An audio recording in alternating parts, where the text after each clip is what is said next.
Hello, welcome to the land of Kakiak. My name is Laurel.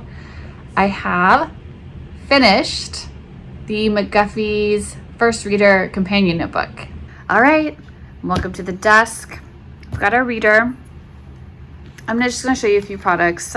Most of these are included with the notebook, but some of them aren't. One thing that's not included is my language arts bookmarks. I always use these. Really, there's a variety of different ones. With different focuses, language arts focuses. So it starts from the kindergarten level, moving up all the way, I would say, even into high school. But I use them for all of our books, especially when I'm even just doing read alouds, anything we're doing for read alouds. I use my comprehension, check-ins, and things like that from my bookmark. So I'll link those for you, but that's just in here because it's always in here. It's got a grammar check-in side and a comprehension check-in side. So this, I believe it has 63 lessons. The first reader, I will link to my video on the primer companion notebook I made and kind of discussing of the primer. So the first about 10 lessons or so are really review from the primer. If they've already completed that, this will be, just review. And I think I had each lesson has a targeted phonogram and its own reading words that are contained within the passage. So I'm not kidding, they really beat modern academics to decodable texts and all those buzzwords that we hear when we're researching reading and phonics and stuff. They were already doing this. Okay, I'm just gonna show you kind of a suite of resources that supports and enriches this reader. Well, I guess your number one was the bookmarks. You already saw that. So I have split this. It just was so thick. I split it into two notebooks, lessons 1 through 31 and lessons 32 through 63. The printable version has two covers to choose from. So you can pick which one your child wants. On the Amazon version of this, the two notebooks, it's just this background here. There are some slight differences between the notebooks. And if you've seen my McGuffey plan, I've gone through a lot of lessons and my McGuffey plan pretty well in detail. I will link the playlist, the revised McGuffey playlist for you down below. But it's basically the McGuffey plan basically has a guided reading step by step for you, specific to the McGuffey's. And so if you're kind of how do I do guided reading or direct reading with my kids, I lay it out for you step for step the way that I've done it and that I've had success with my two sons with. Oh, and the activities that I pulled from here were based off of what we learned from reading the Eclectic Manual of Methods. This was written by the publishers of the McGuffey readers and also Ray's Arithmetic, I think, and Harvey's Grammar and all that kind of stuff. The publishers put out this manual for how they recommended teachers use these resources. And I read completely through the reading section, word for word with you, and had little, discussions as we went. And I will link that playlist for you in the description box as well, just so you can see why I decided on certain activities. But what you're going to see is how that I read that information, how it translated through my brain and came back out on paper. Well, let's look at lessons 1 through 31 first, so you can just see how it was laid out. This is one I just bound. You can buy the bound version, but this is just the print, and I bind them at home myself. I kind of prefer it because I like to spiral bind it so that this just flipping something all the way over just conserves space at the table, and I just like it better. And then sometimes you want to lay it nice and flat to see both sides. So let's just look at lesson 1. Every lesson is going to start out with new phonics. I know this is review. I've got an A, O, N, D, G, R, and T, H. And the instructions are write and sound out phonograms, mark with diacritics.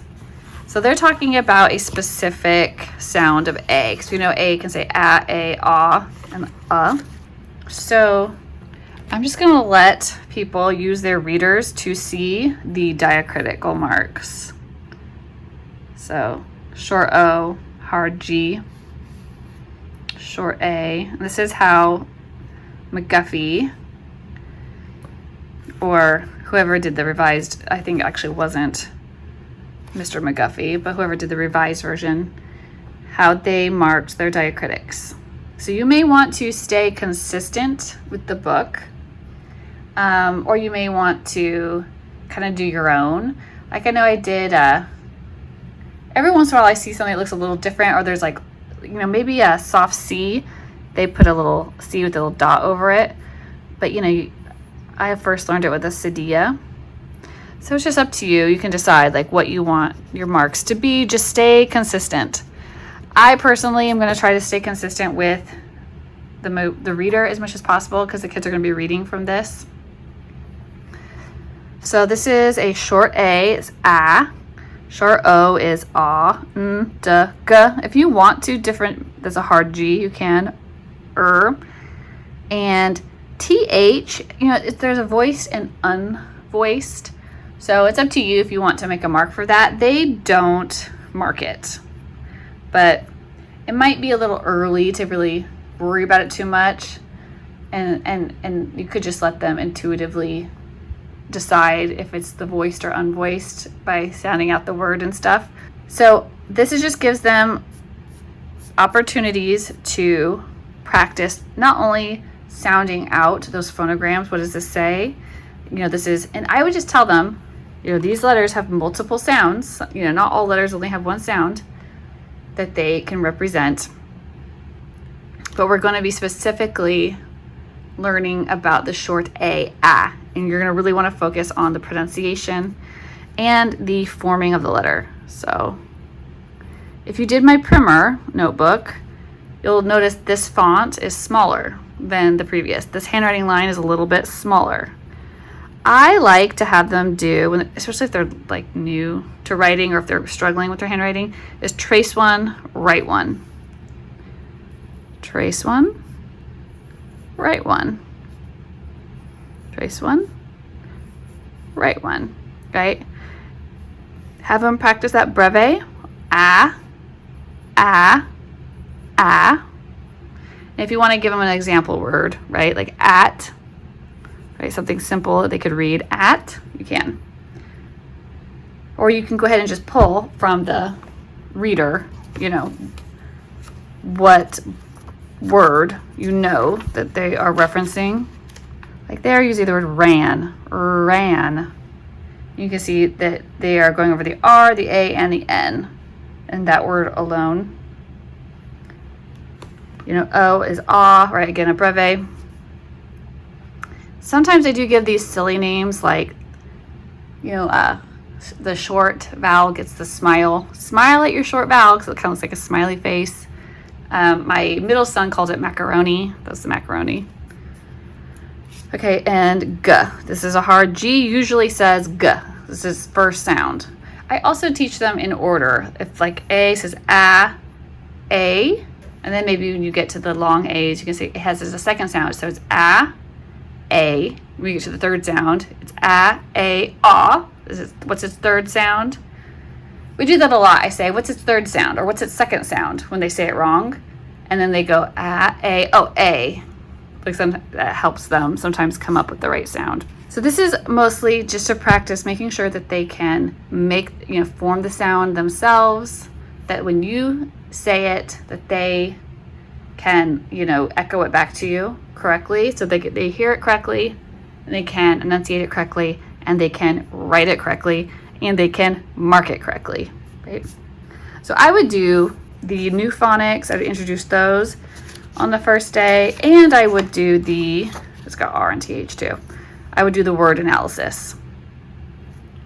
So the word analysis, I just write it out for you. It's teacher reads the word, then syllable by syllable.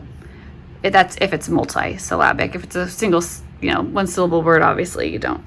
Student repeats the word. We want to make sure they're hearing it, and then they're enunciating it back to you. They're not confusing their as, for right? Or a for ah. We want to make sure they're hearing it correctly. The student counts sounds heard and draws blanks. So if the word was cat, you know, k, a, t. And they would draw a k, at, right? 3 blanks.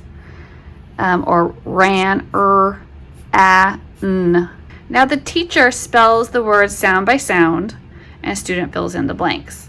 So for a word that has like a digraph, like th is th, the, It only has 2 sounds, but we're gonna put the th on 1 blank, And this is actually the schwa sound, right, of e. So it's the.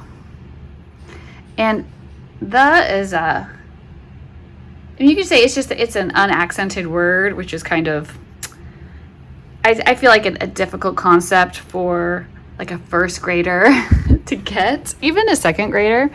So if you want to call that a heart word, you know, one that you need to learn by heart, yeah, it looks like the, or it looks like the, but we say it the. That's like, I find that's how I cue things a lot. And here's just a little fun thing I did pick up with some, I've tried 3 different kinds. I'll link these for you. First, I got just the regular, you know, solid hearts. Because if it's a heart word, they get to put the, you know, over the part that they're going to memorize. But I also picked up these ones. I was like, what if I want to put it right over the part that I want them to memorize by heart? So I found these ones that are transparent little hearts. See? The. And these ones are also transparent, but they're a little bit the, right?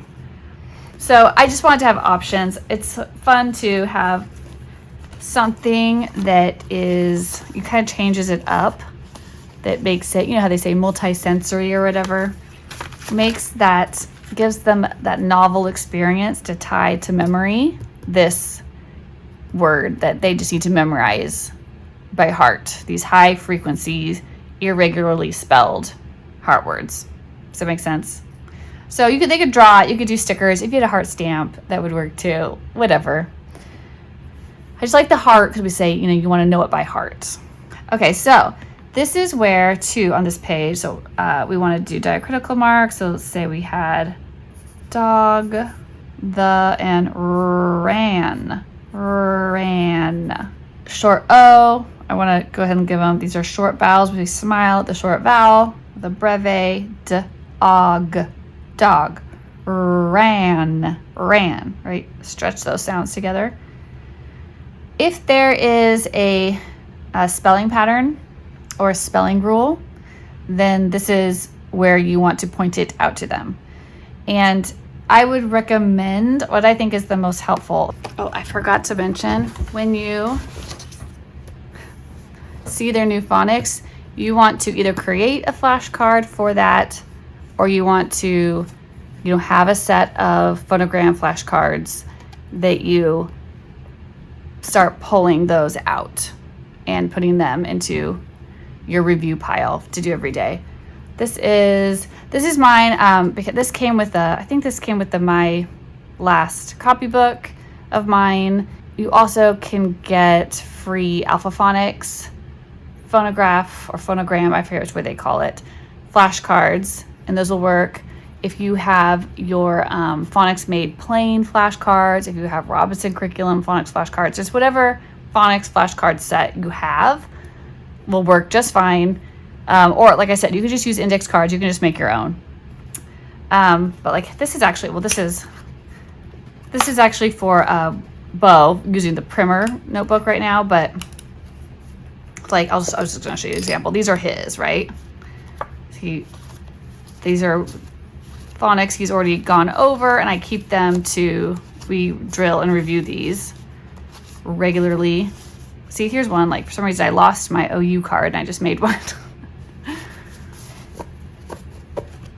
And so you'll want to start, and I just get a binder clip, and you'll see these 3 things that I clip together. So the phonics, and then the whatever their word list is. So these are Bo's for his current for his primer. you want your reading words, so you can, and I always do 2. I'll link, of course, there'll be a link to the word flashcards for the first reader, and they look just like this, but just with the correct words on it. But you always want to have, I always want to have 2, so that 2 copies of each word, so that we can play memory or Go Fish or little games like that. So once you know they gave them the words, you'll make sure you have those for them. And then I like to have my spelling rule flashcards as well. And I tried going through to like look at every single word and what spelling rule it applied to, but it was just taking too long, and I was like, I'll never get to it. I'll never get this notebook out. So I just put it out the way it was without it. But you'll be able to help, since this is a guided reading time. These are guided lessons, like you're there and you're present. And the kids are really gonna not know. It won't be intuitive to them, right? Like spelling patterns and phonics rules. So I just keep these handy, and I'm like, dog. This is a CVC word, right? This is a CVC pattern. That's not really a spelling rule, but it's a common pattern. So you just start saying, these are CVC words. When you see a consonant, a vowel, and a consonant, the consonant sound, I should say, right? Because I would count like a CH or a TCH even at the end as one consonant sound, right? But that would be, like, I would consider catch a consonant, vowel, consonant pattern. And see how that's a short vowel right there. So consonant, vowel, consonants. And I would just make, have them write it, whatever the pattern is over here. Again, I was going to say, this is a heart word. It's really a schwa, but I think it's a little too early in the first reader, right? The very first lesson to get too into schwas. You just, sometimes you just say, yeah, it looks like that, but we say it like this. And you might explain to them later down the road about accented and unaccented words and syllables. But I just think the first reader is probably a little too soon. Ran, again, that's a CVC. And if they don't know the differences between consonants and vowels, just start teaching them. That can be like your warm-up. Just get your phonics flashcards, and you guys can start just like sorting them. Like just make up a list. Like over here, we're going to do consonant sounds. Over here is going to be vowel sounds. And you're just going to go through it until they understand. It's really easy. The shortcut, of course, is A, E, I, O, U, and sometimes Y. Actually, often Y. Make vowel sounds. And if you want, you can just teach them which ones are which just in their lesson. Let's go over. You might even start that on the new phonics page. You may want to do a consonant vowel sort on when you introduce these. So make sure they can. And the way I think the easiest way to explain vowel sounds to kids is that your mouth is open. So that's why you have them. Sometimes you have, reading teachers talking about putting like the hand flat underneath the chin and then making the different sounds, because the vowel sounds, you'll feel your chin come down and touch your hand because your mouth has to open, and it's an unobstructed, like there's no tongue or teeth or lips obstructing the flow of air or sound coming out of the mouth. Whereas all of our consonants do. There's some kind of obstruction or more, you can't, it's very difficult to maintain a consonant sound, whereas it's easy to maintain a vowel sound. Like I can go ah, a, ah for a long, long time, but I can't hold k and I can't hold b. They're over when they're over, right? Anyway, so if they're just not familiar with consonants and vowels, it may be a good idea to start adding that as a warm-up, on the new phonics page. You can just add consonant vowel sort on those days.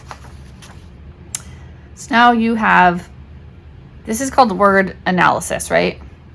And this is my interpretation of what the manual said to do. They were doing something similar, but they do things with like slates, and they just do things a little different back in the day. Okay. So I would do that for like the first day. I would focus on the new phonics, maybe consonant vowel sorts if you need to, and then analyzing these words. Now, word synthesis is interesting because it is using what you know, but applying it. And word synthesis is harder than analysis. And it might take, I think this takes a little more help. I think it takes a little more scaffolding from you. I do think a good thing to start this day as a warm-up is to do your puzzle.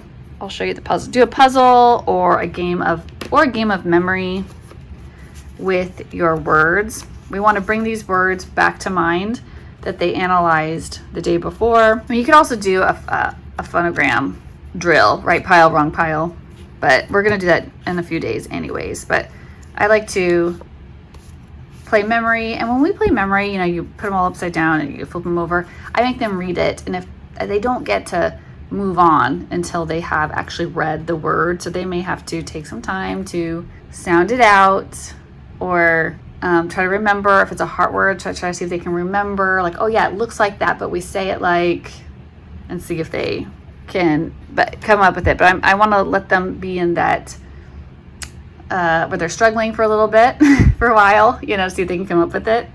But if they completely don't, if they're completely lost, then I'm just going to give them instruction on it again. But the puzzles, I think this is a good day to do puzzles. So I have matching puzzles for the McGuffey's, and I just put them face up. You can do it one at a time, or you can put them all out and then just have them. I'm not sure what one. Oh, this is actually from the primer. Wait, let me show you one from the first reader. It's because I'm using William's pile or Bo's pile. Okay, so this is actually the puzzle from the first lesson. So there's not very many words. It gets to be a good amount of words, but this is just review and like warm up. So there's only 4 pieces. I added the word a, or I should say, right? I added the word in there, partly because it's kind of a hard word on its own, right? Like we don't say it or a, we say it but also because it'd be awkward to only have 3 pieces to a puzzle. It was going to make it weird.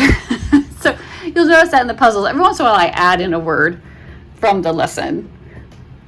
But that's mostly just to make the puzzle make more sense. Okay, so that they could read it. Dog. I may even ask, is that a short O or a long O? TH, is it the?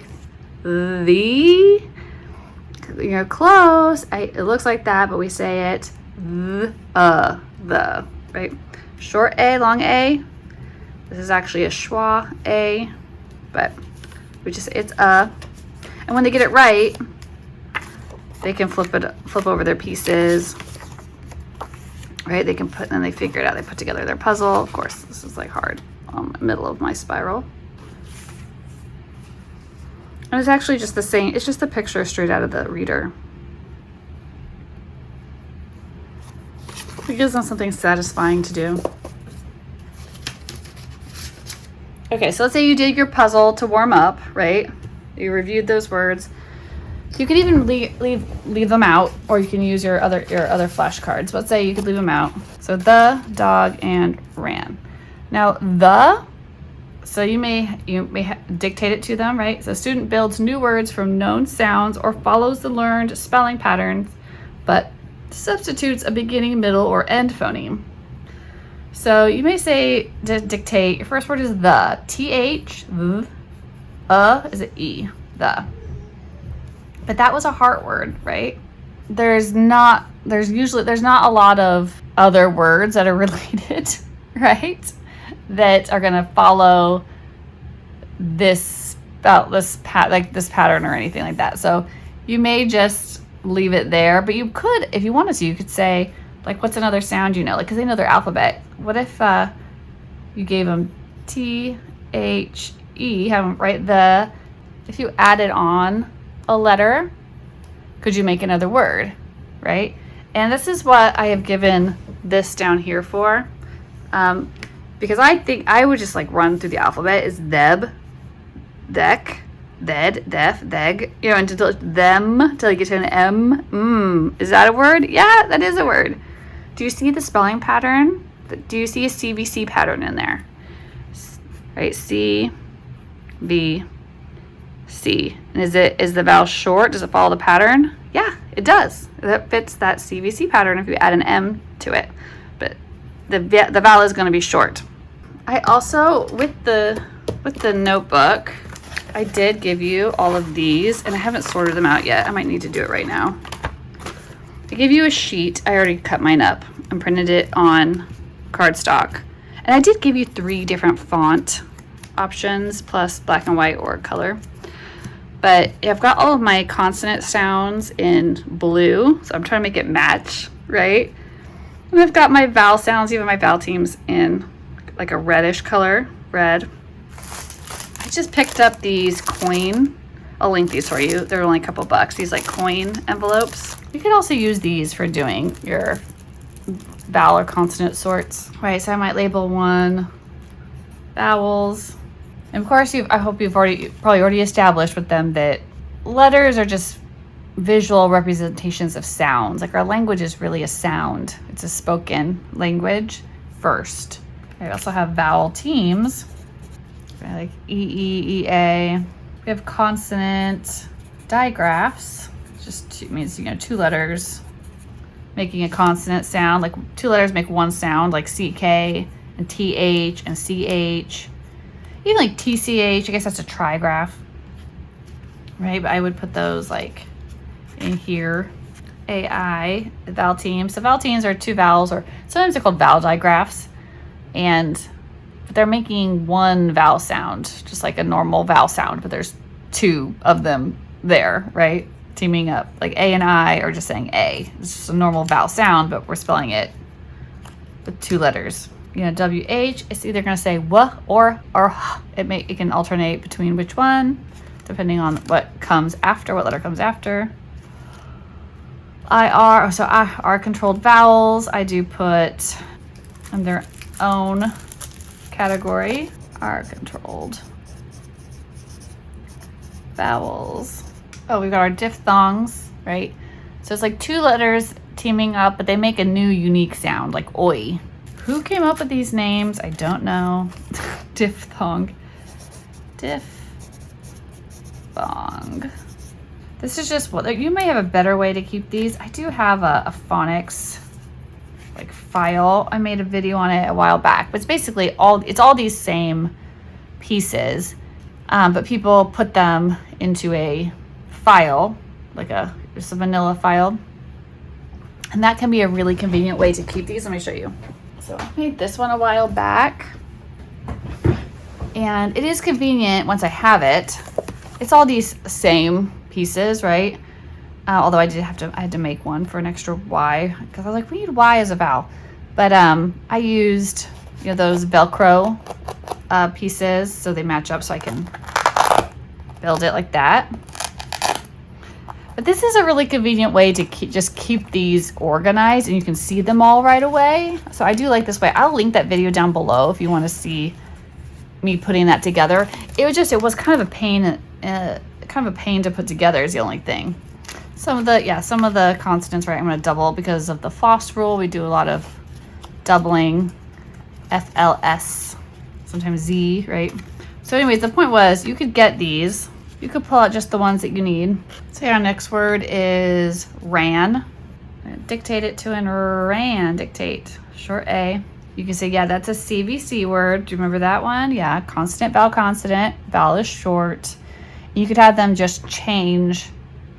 Like you could just, the very first lesson, you may just do one change, but as you go along and they get better at this skill, you can start doing more changes in the lesson. So like ran, you could ask them just to change just the first letter, right? Okay, what could go in there? But you could have them do something. You can have them do like, you can have them use their little tiles. That's what I was using these for, because I wanted them to be something I could physically pick up and like, does that make a word? No. Or yes, man does, right? They could write man. Does K spell the word can? That's not how we spell can. We actually spell can with a C. Does nan spell a word? Well, maybe that's what you call your grandma. Is san a word? No. But that could help. I just wanted to give them something physical to manipulate to work that out. So let's say they're like, man, I can make man, right? So then maybe they can also make tan, fan, right? Ban. You know, you also can just go down the consonants and have them see if they can switch out a consonant. Later on, you might want to have them try to change out the last sound, you know, or even the middle sound. So maybe they try different vowels. So they find that the really only one they can do is, you know, run. And that still is fitting the CVC, right? And then have them do their diacritics. That's short vowels get the what? They get the breve. You can also get them in the habit of, you know, underlining digraphs. That's a consonant and that's a vowel. And just start teaching them that stuff right away. I think it just makes it easier if you're just consistent with it. What's our last word is? Dog. D-O-G, dog. Okay, remember that's a consonant, vowel, consonant. So maybe this time you have them change out the middle, right? Duh. So you're gonna have them run through the vowels, the single vowels, right? Dog. What about Doug? Does that work? Doug. Yeah, Doug. That is a word. He dug a hole. That's a short U. It's a short vowel, and this is a consonant, vowel, consonant. Right. You'd also get dig. They'd run up against dag, dag, you know, and be like, oh yeah, that doesn't work. Those aren't real words. Okay, so those were those three. That's that example. So you did a puzzle, a word synthesis. If you want to, I forgot to mention, of course they could be reading the passage every day too. You can decide if it's easier for you to do this stuff at the beginning or the end. I would do the puzzles first. That's a really good puzzles, like playing memory with the flashcards, or just right pile, wrong pile with the word flashcards or the phonogram flashcards. That's a really easy, simple warm-up. And then I just rotate. I actually just rotate through right now. I just keep them with a binder clip. And like if he does the puzzle for warm-up one day, I just stick it to the back, and the next day what's on top? Oh, it's the flashcards. Let's play memory that day. And then I just next to the back. Next day we're going to do right pile, wrong pile with the phonograms. And I just keep cycling through that way.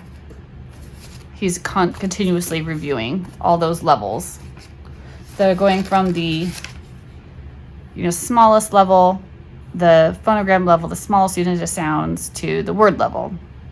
And the first lesson, the copy works pretty light because it's such a tiny passage, you know, the dog. So I just put it all together. I put the words because I want them to practice their handwriting, and I'd like to have them sound it out. D, A, G, short O, and if they want to, this is a CVC word, right? They don't have to do that every time, but, and then try to write it. D, A, G, dog. I was going to show you. There's also lessons where I put in red here at the bottom, lesson focus. And these are taken from the Eclectic Manual of Methods. These are specific points on these lessons that they said to point out. So I included them for you. So like for lesson 2, it says, explain the interrogation point. We're going to want to explain what that is to them. And if you want to, you know, you can, like, do you know what that means? You know, you can have them try to trace yours, right? Or you could do it the other way. You could make it a little smaller for them. Now see if they'll trace that. When you see that, you know somebody is asking a question. Like, do you want to go to the park today? Question mark. You can have them. I always try to look for ways I can make anything, just take it off the page to make their brain think about it in a different way.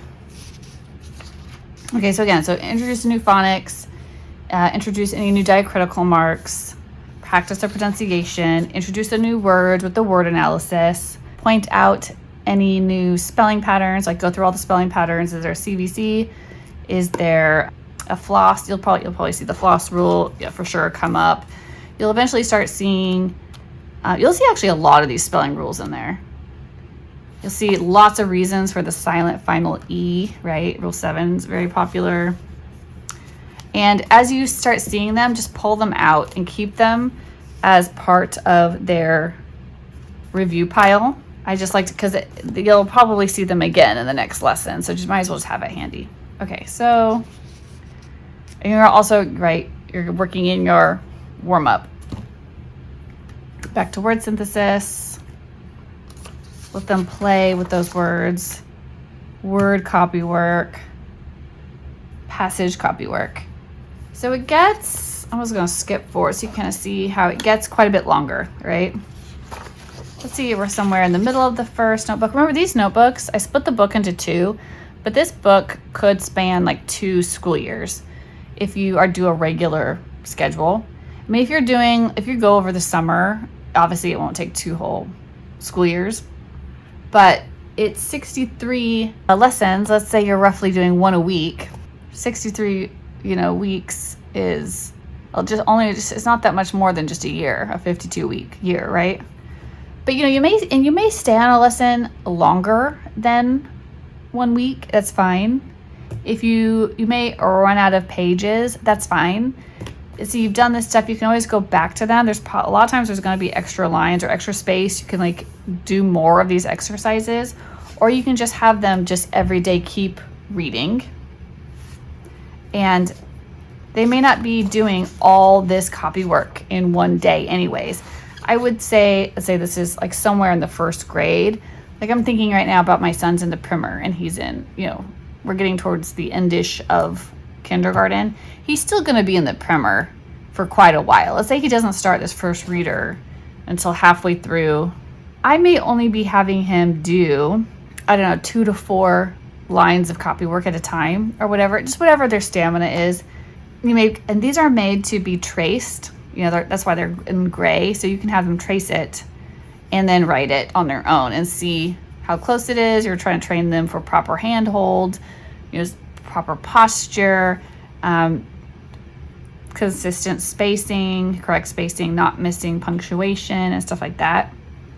And then giving them lots and lots and lots of positive feedback on lots and lots of stars. Like if you saw my kids' copy work, there's just stars all over the place. Like I would go every single thing that they did correct, I put a little star under. I'd be like, oh, good job on that capital. Oh, and you indented. I even put a star underneath the line where the indentation was, because that was correct. Star for that. Star for capitalizing their K. Star for putting their exclamation point. Like I do every single thing. And then every once in a while you're like, oops, looks like you forgot the word is. You might make you lost something right there. Oops. It's not that big of a deal when you've got such an overwhelm. And I usually do the 2-color method, right? So everything that you're praising in one color and then corrections in another color. But I want there to be much more praise than correction. Sometimes I feel like the kids, sometimes they get really hard on themselves when it's like less than perfect. But if I point out, I'm like, no, look at all the stuff that you did right. That happens with doing the right pile, wrong pile method. So you're doing it with their phonograms or their lesson flashcards, and they'll miss let's say they missed. That just happened to William the other day. We're in the 3rd reader with William. He's a 3rd grader, but we are working on affixes. And he had probably half the pile we're just doing a drill he didn't have, but the other half he did. And he was so down on how many he had missed. And I was like, no, this is awesome. I was like, look how many you know. Like a couple weeks ago, you didn't know any, so just be so positive. Because it actually really is amazing what they're learning and accomplishing. Like they actually really do deserve, it's not a gimmick to be extra positive. Like they deserve it. Okay, so you can just see it's getting longer. And the very last activity I picked was dictation, hangman / reading illustration. So if you want, they can just draw their own illustration. They can take inspiration from what's in here if they want to try to copy it. I even have tracing paper, so if they want to put the tracing paper over and try to trace it, I will like tape it in here for them. Whatever they want to do. I just feel like all of that all goes towards hand-eye coordination anyways, and strengthening their hand and building stamina in their hands. So if they want to draw, and that's great. And that's also you can like, you know, have them do different things on different times that you come to this page. But the other thing was dictation hangman. So dictation hangman is, we're gonna get to like, there are some spots of like straight dictation in here. I included them with the review lessons. They're gonna get more into dictation as they get older anyways. I just don't feel the need to like make it super long and boring when they're so young. Dictation hangman is just how it sounds, right? I'm actually going to I usually will take their word list. You can write the words out, or like, you know, if you have their flashcards, you can just put their reading words out, right, like that. So there's a couple ways you can play this. You can just play conventional hangman with just one word, right? But I'm gonna do it by the sounds, not by the number of letters. So let's say it was come, it'd be k, right? So that could be come, it could be hot. You can't tell, right? Just by looking. That's like level 1. That's very simple. And I try to give them lots of chances. So even if I get like to here, I start like adding a hat. I start like adding wait, no, he doesn't have boots on yet. Wait, if it's cold out, he needs a scarf. So I try to prolong the game because I actually want them to get the word, right? I want them to figure it out. The other way is to do like it would be sort of like a sentence that you would dictate to them. So let's say the word is, and I'm going to take it from the reading passage. Let's pick one here. So the dear old cow gives us sweet milk to drink. So maybe in that case it would be the dear old cow gives us milk to drink, period. And then you're going to do it kind of in reverse order, where you're going to give them, I kind of just give them their spaces, but dictate it to him. The dear old cow, right? So they're saying like the dear, maybe they spelled dear wrong, right? Old cow, maybe they spelled it with a U, gives us milk to drink. And what I would do from this, they do their best, is I'm like that's correct, right? Dear, oops, that's misspelled. We actually spell it D-E-A-R, right? Correct. Oh, cow. We spell that C-O-W for this word. Gives is good. Us milk to drink. You could give them punctuation. You could even include the punctuation, because I do check for that, right? Oh, you won. You didn't get hung, right? You could move on to you could do another sentence, right? And keep going until they get hung and see how many sentences they got. You know, you can be creative with your game, but dictation hangman is fun. It just changes it up a little bit. I will link to my copywork complement, because I developed it, just to go with my regular copywork, but the copywork is contained in here. You can also buy the copywork in isolation. But you can, if you wanted to start working in some grammar, you can do copywork complements in here. I don't know if I would start it. I don't think I would do it with the first half of the first reader. I think I would wait till the second half of the reader, or maybe not even until the second reader personally. But if you want to take a look at it, I'll link it for you. All I really am focused on at this stage is that they can identify end punctuation, right? And what it means and how to read it with expression correctly, like correct inflection. And I'm not going to pass them on to the next lesson until they can read the passage fluently and with good like comprehension. I love on the first day to do just like a tell me back what you read. Then I can ask these comprehension questions too. And it gives us stuff just to talk about. Like, do we know setting? Do you know what setting means? It means where. And it could even mean what time, like what time of day or what time of year. Can you tell from the story? You know, sometimes you can't tell from the story. But I'm like, well, what do you think by looking at the picture? What did the artist show us the setting as? And that's kind of fun.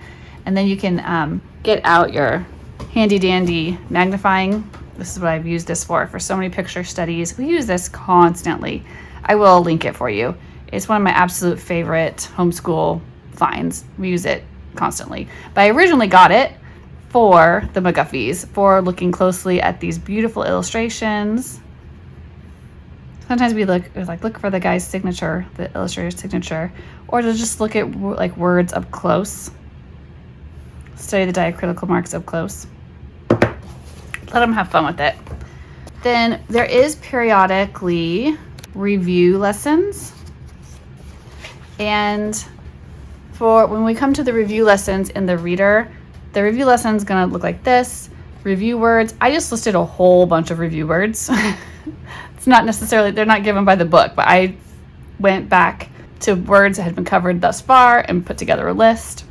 You can pull those flashcards and make a right pile, wrong pile. Because as I'm going through mine, I think I've showed you guys my like box where I keep all my cards for the kids. I'll link it for you in the description box. But as we master a lesson and they've mastered those words, we just put them to the back of the box, and then I can I actually mix them up and stuff and play different games with them. We play big games of memory, or we use them to play Go Fish, where we're finding two of a kind. But sometimes we'll just pull out and make a review pile.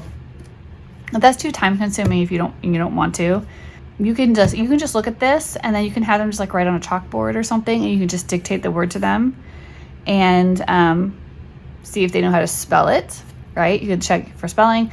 You could also do it the reverse way, where you write them out, or you see if they can. You can also do it the other way, where you just see if they can read each one, and in any one that's wrong, right, then you can correct them and then have them write it, right? We're going to drill missed words. We might talk back about why, what the spelling pattern is that we see. Why do we read it this way? How do we know that sang, that isn't sang?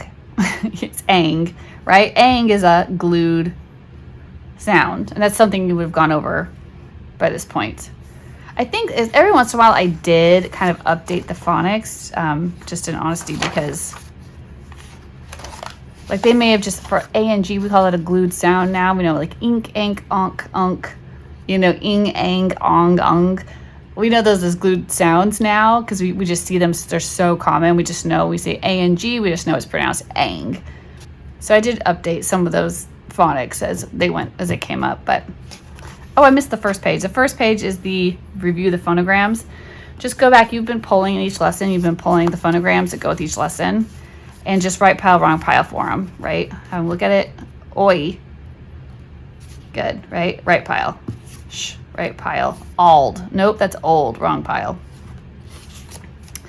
And I would then go through their wrong pile, right, and have them make, these are little mini phonogram cards. And I do sometimes like to do stuff like this, where let's SH. As I'm teaching the kids this new, digraph, I put X's for the number of letters. So there's two things. So they tap those 2 times, and they look at it and they say SH. And then I do this arrow if they're going to read it all together, and this dot just means it's one sound, right? So sh, as in ship. So they tap, swish, point. Ship. Then I have a little example word. So, you can do that if you want to. So I've done that for a lot of them. This is one that had multiple sounds. You just keep working on it. But you could have them, drill out, make the new ones, practice the diacritical marks if you want to. So AR, right? Have them do AR, and it's kind of a broad A, R, but it's one blended sound. Got 2 letters or 2 taps, as in k, R, right? So they could say A-R-R, car. You could also, see which phonograms it got wrong, and then just write example words that have that phonogram in it. Then say, give them a highlighter, right? Say we wrote star. Find the word that has the sound R and highlight the phonogram that spells the sound R. So they have to go through and read the words and the star. Oh, and they'd underline it, right? So you could be creative with these pages. Like I said, there's not just like one way. And this is guided reading. This is what teachers do, like reading specialists in the classroom. They sit down and they figure out what the kid's weakness is, and then they work on that specific gap, right? But they're not there yet on it. You can do it too. I've watched so many videos and like trainings, and it's not as complex as you think it is. They just use a lot of big words and things that are actually very simple concepts. And a lot of it is very intuitive. Okay, so then so reviewing the phonograms, reviewing the words, word copy work, right? And you're having them read the passage every day. Every day they're reading it to you. You may want to, I like to have them read it to me, and then I read it to them the first few times they read it, so they can hear how I pronounce everything and all my inflection. Word copy work. So this is for words that, as they're reading their passages, if they're misreading words, you're going to write them down so that they will come back and look at that word again. You're going to say, okay, I noticed that you read jump, gump, right? J-U-M-P. So J does not say G, right? J always says J. And then have them practice writing it. There's just so many things. I feel like I'm forgetting. I had so many ideas while I was making this. I feel like I'm forgetting them. But copy work, right?